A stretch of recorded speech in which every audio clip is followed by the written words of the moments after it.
എന്നത്തെയും പോലെ ഇന്ന് കാലത്ത് എഴുന്നേറ്റ് ഇതേ വിളക്ക് കൊളുത്തണോടത്ത് അടിച്ചു വരാനുള്ള പരിപാടിയിലാണ് കേട്ടോ. അടിച്ചു വരലൊക്കെ കഴിഞ്ഞപ്പോൾ ഇതേ വിളക്കും കാര്യങ്ങളൊക്കെ കൊളുത്തി. അപ്പോൾ ഇന്നൊന്ന് അമ്പലത്തേക്ക് പോകാമെന്ന് വിചാരിച്ചു. കുറേ നാളായിട്ട് അവിടുത്തെ ശിവൻ്റെ അമ്പലത്തേക്കൊക്കെ ഒന്ന് പോയിട്ട്. അപ്പോൾ ഞങ്ങൾ രണ്ടാളും കൂടി അമ്പലത്തേക്ക് പോയിട്ടോ.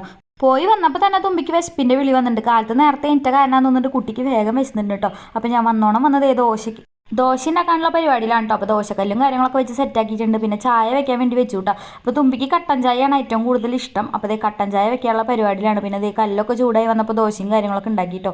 നമ്മുടെ അവിടെ മഴ പെയ്താലും നല്ല പുഴുക്കുണ്ട് കേട്ടോ. രാത്രിയൊക്കെ നല്ല മഴയാന്ന് പറഞ്ഞിട്ട് കാര്യമില്ല, ഭയങ്കര പുഴുക്കാണ് കേട്ടോ കാലത്തെ നേരങ്ങളിലൊക്കെ. രാത്രി അതെ. പിന്നെ അതേ നല്ല മുരിഞ്ഞ ദോശയാണ് കേട്ടോ തുമ്പിക്ക് ഇഷ്ടം. അതാണ് ഏറ്റവും കൂടുതൽ കഴിക്കാൻ. പിന്നെ അതേ കഴിക്കലൊക്കെ കഴിഞ്ഞപ്പോൾ ഞാൻ ഇവിടെയും ഒതുക്കാനുള്ള പരിപാടിയിലാണ് കേട്ടോ. അപ്പോൾ തുമ്പി എല്ലാ സകല സാധനങ്ങളും എടുത്തു കഴിഞ്ഞാൽ വലിച്ച് വാരിയിടും. അപ്പോൾ അതിൻ്റെ പിന്നാലെ നടന്ന് ഒതുക്കലാണ് കേട്ടോ എൻ്റെ പണി. ടേബിളും കാര്യങ്ങളൊക്കെ ഒതുക്കി വെച്ച് പിന്നെ അതേ ഉച്ചയായപ്പോൾ ഞാൻ ചോറിനാൻ പോകാൻ നമുക്ക് മീൻകറിയും മീൻ വറുത്തതും പിന്നെ ഇന്നലത്തെ കടലയായിരുന്നു കേട്ടോ. പിന്നെ തുമ്പിയുടെ സ്കൂൾ ബാഗ് കഴുകാൻ വേണ്ടി ഞാൻ താത്തി വെച്ചിട്ടുണ്ടായിരുന്നു. അത് അലക്കാൻ വേണ്ടി പോകാൻ കേട്ടോ. കഴിഞ്ഞ പോലത്തെ ബാഗ് തന്നെയാണ് കേട്ടോ ഇക്കൊല്ലം അവൾ യൂസ് ചെയ്യുന്നത്. അതിനൊരു കേടും കാര്യങ്ങളൊന്നും ഉണ്ടായിരുന്നില്ല.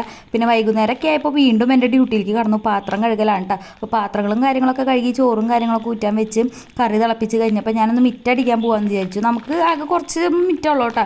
എന്നാലും ഇടയ്ക്ക് ഒന്ന് അടിച്ചു വിടും. ഡെയിലി അങ്ങനെ അടിക്കാനായിട്ടുള്ളതൊന്നും ഉണ്ടാവാറില്ല. അപ്പോൾ ഇടയ്ക്ക് ഒന്ന് അടിച്ച് വാരി കത്തിക്കാറുണ്ട് കേട്ടോ. അപ്പോൾ അതേ അടിച്ച് വാരിയിട്ട് കത്തിക്കണോടത്തേക്ക് കൂട്ടാണ് ഞാൻ. പിന്നെ അതേ തുമ്പി കളിക്കാൻ പോയപ്പോൾ അവളെ നോക്കാൻ വേണ്ടി പോവാൻ കേട്ടോ ഞാൻ. അവൾ എന്നെ കണ്ട വശം ഓടി വന്നിട്ട് ഞാൻ ഇപ്പോൾ വരുന്നില്ല അമ്മയെന്നാണ് പറയണേട്ടാ. അപ്പോൾ ഇന്നത്തെ വീഡിയോ എത്തുള്ളൂ കേട്ടോ. അപ്പോൾ ഓക്കെ ബൈ.